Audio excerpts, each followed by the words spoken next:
एक दफा का जिक्र है कि जंगल के वस्त में वाक़ एक छोटे से गांव में मलेशिया नाम की एक चुड़ैल रहती थी।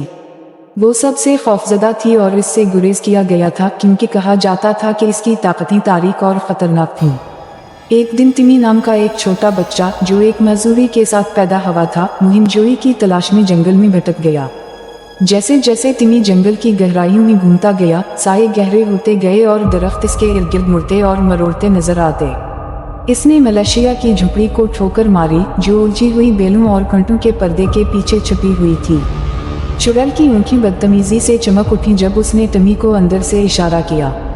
मलेशिया ने टमी पर इंकिशाफ किया कि वो इसका इंतजार कर रही थी क्योंकि इसके पास स्टोर में एक खास तोहफा था। इसने उसकी मजदूरी का इलाज करने का वादा किया, लेकिन एक खौफनाक कीमत पर। टमी दूसरे बच्चों की तरह चलने और दौड़ने के लिए बेचैन इसकी शराइत पर राजी हो गई।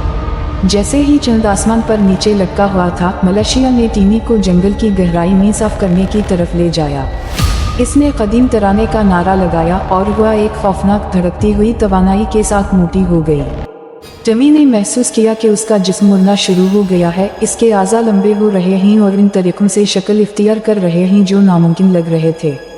जब रस्म मुकम्मल हो गई तो टमी ने नीचे की तरफ देखा कि इसकी टांगें अब लंबी और सीधी हो गई हैं, इसके पांव अब मुड़े और बिगड़े हुए नहीं हैं। लेकिन जैसे ही उसने अपना पहला कदम उठाया, उसने महसूस किया कि कुछ खौफनाक हद तक गलत था। इसकी टांगें अब इसकी अपनी नहीं थीं, बल्कि एक तारीक शैतानी मखलूक की थीं, जिनके पंजे और तराजू चंद की रोशनी में चमकते नजर आते थे।